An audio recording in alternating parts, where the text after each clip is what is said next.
Hai, perkenalkan nama saya Seruni. Nah, untuk memulai pertemuan kita hari ini, saya ingin bertanya terlebih dahulu kepada saudara-saudari sekalian yang menyaksikan video ini. Pernahkah saudara-saudari menjadi seorang saksi dalam suatu peristiwa tertentu? Jika pernah, apa yang membuat saudara-saudari dapat menjadi seorang saksi? Ya, biasanya seorang dianggap menjadi saksi ketika orang tersebut menyaksikan langsung atau mengetahui sesuatu tentang peristiwa yang telah terjadi. Hal itu adalah prasyarat utama seorang dapat dikatakan saksi. Namun, ketika seseorang tidak pernah melihat, mengetahui, atau merasakannya sendiri, maka orang tersebut tidak layak menjadi seorang saksi, bukan? Kita pasti juga semua sudah setuju akan hal itu. Nah, topik yang akan saya bahas pada video kali ini juga berkaitan dengan saksi, yaitu mengenai Roh Kudus yang adalah saksi Kristus. Kita telah sering mendengar mengenai umat yang bersaksi bagi Yesus Kristus. Hal itu tidak asing lagi di telinga kita dan bahkan familiar. Kita sering mendengarnya ketika kita pergi bergereja atau pergi persekutuan. Namun ketika mendengar kalimat Roh Kudus adalah saksi Kristus, mungkin sebagian dari saudara-saudari yang menyaksikan kurang familiar dengan frasa tersebut. Oleh karena hal itu mungkin jarang kita dengar atau jarang orang-orang memperdengarkannya kepada kita. Ya, Roh Kudus adalah saksi Kristus yang otoritatif. Murid-murid Yesus juga adalah saksi Kristus oleh karena mereka menyaksikan sendiri pelayanan Yesus Kristus ketika mereka bersama-sama dengan Yesus.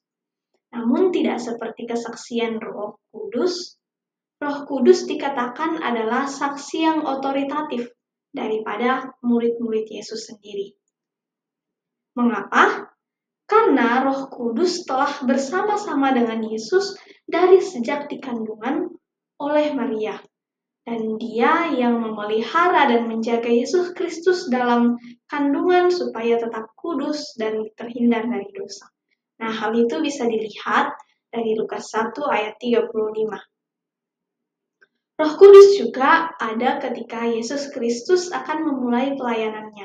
Dan Roh Kudus datang dalam bentuk menyerupai merpati ketika Yesus dibaptis oleh Yohanes Pembaptis. Dan itu bisa kita baca di Alkitab dalam Matius 3 ayat 13 sampai 17, Markus 1 ayat 9 sampai 11, Lukas 2 ayat 21 sampai 22, dan Yohanes 1 ayat 32 sampai 34. Roh Kudus bersama-sama dengan Yesus sampai dengan penyelesaian penebusannya bagi umat manusia. Terkadang kita melupakan Roh Kudus dalam aspek penebusan Yesus Kristus dan hanya melihat Yesus Kristus. Padahal Roh Kudus juga mengambil bagian penting dalam karya penebusan. Karya penebusan umat manusia, Roh Kudus juga beserta. Sehingga dapat kita lihat bahwa karya keselamatan melalui Yesus Kristus, Allah Tritunggal terlibat di dalamnya. Baik itu Allah Bapa, Allah Anak, dan Allah Roh Kudus. Seperti yang tadi telah dijelaskan bahwa salah satu kriteria saksi adalah seseorang yang menyaksikan, merasakan secara langsung suatu peristiwa yang terjadi. Tanpa itu, seseorang tidak dapat dikatakan seorang saksi. Namun seringkali sebagai umatnya kita diperintahkan untuk menjadi saksi Kristus, bukan? Lalu bagaimana kita dapat menjadi saksi Kristus? Padahal kita tidak pernah melihat atau menyaksikan secara langsung apa yang Kristus lakukan ketika semasa hidupnya. Bagaimana kita bisa disebut seorang saksi?